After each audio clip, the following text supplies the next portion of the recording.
Steel factory के अंदर bonus और वेतन के मुद्दों पर अत्यधिक तनाव, ठेकेदार को घेरकर विरोध प्रदर्शन। इस घटना के कारण मंगलवार दोपहर कुछ घंटों के लिए तनावपूर्ण स्थिति पैदा हो गई। श्रम सूत्रों के अनुसार लंबे समय से बोनस और वेतन को लेकर समस्या थी। तनाव तब बढ़ गया जब मानस अधिकारी समस्या के समाधान के लिए ठेकेदार के पास गए। कथित तौर पर ठेकेदार ने श्रमिकों के सवालों के जवाब में कहा कि उन्होंने पहले ही मानस अधिकारी से बात की थी, उसके बाद श्रमिक विरोध में उतर आए। उन्होंने मानस अधिकारी पर गुस्सा भी व्यक्त किया। मानस अधिकारी ने दावा किया कि आरोप पूरी तरह से निराधार है। उन्होंने कहा कि আমি জানি না এই ধরনের মিথ্যা অপপ্রচার কে করছে।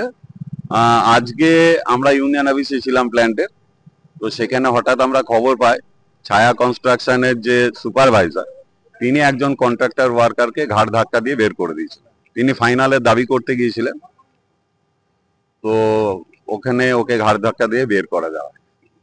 কয়েকজন ওয়ার্কার এসেছিলেন, আমি আর আমাদের আরেক কোর কমিটির সদস্য আকবর, আমরা দুজনেই ওখানে যাই এবং ওদের সঙ্গে কথাবার্তা হয়, তর্ক বিতর্ক হয় যে আপনি আমাদেরকে কেন জানালেন যে উনি বলছেন যে ওয়ার্কারটি নাকি চাবি মেরে দেবো বলেছে।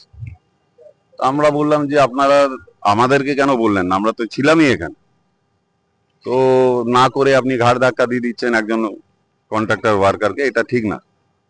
এটা নিয়ে তর্ক বিতর্ক হয়। ওয়ার্কাররা ভীষণভাবে উদ্যত ছিল অফিস ভাঙচুর করার। আমরা সেটা সামলাই এবং তাদেরকে বুঝিয়ে এটাও বলি যে আপনাদের তো অনেক কোম্পানির ওয়ার্কার রয়েছে, আপনারা এইসব নিয়ম, আবার ওকে সাসপেন্ডের কথা বলে যে তোমার ইমিডিয়েট 3 দিন সাসপেন্ড করে দিচ্ছি। আমরা প্রশ্ন করি কাকে বলেছেন, সিএলসি কে বলেছেন নাকি কাকে বলেছেন? আমরা কথা বলছি, তো বলছে না আমরা সিএলসি কে জানাইনি। আমরা আপনি ধাক্কা মারছেন, আপনি সাসপেন্ড করছেন একটা কন্ট্রাক্টর ওয়ার্কার আপনাদের অ্যাসোসিয়েশনকে দীর্ঘদিন ধরে। ঘটনাটা হয়েছে যে দুর্গাপুর স্টিল প্ল্যান্টের কন্ট্রাকচুয়াল লেবাররা তারা দীর্ঘদিন ধরে তাদের যে বকেয়া পাওনা আছে, ধরুন 240 দিন কেউ ডিউটি করলে সে 13 দিন সিএলের 13 দিন একটা লিভের পয়সা পায় এবং সাথে সাথে অ্যানুয়াল বোনাস যেটা আছে সেটা 11% পায়, যেটাকে আমরা ফাইনাল পেমেন্ট বলে থাকি। যদি বসে যায় তখন সেটা এটাকে নিয়ে বসে। কিন্তু আমরা দেখতে পাচ্ছি যে বিশেষ করে কিছু কন্ট্রাক্টর তারা এই পয়সাগুলোকে দিচ্ছেন না এবং দীর্ঘদিন ধরে এই ফাইনাল পেমেন্ট বকেয়া পড়ে থাকার জন্যে আপনার সাধারণ শ্রমিকরা প্রচণ্ডভাবে ক্ষুব্ধ এবং তারা এটার দাবি বারে বারে জানিয়ে কোর কমিটির সদস্য মানস অধিকারী এবং আরও কয়েকজন সদস্য বাপ্পা চট্টরাজ এরা দীর্ঘদিন ধরে আলাপ আলোচনা করছেন।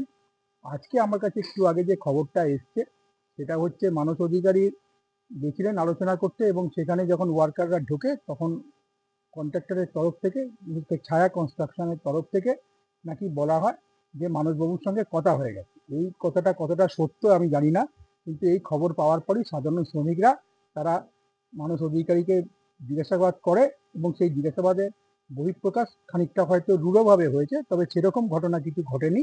যে ভাইরাল ভিডিও দেখা যাচ্ছে গালিগালাজ এবং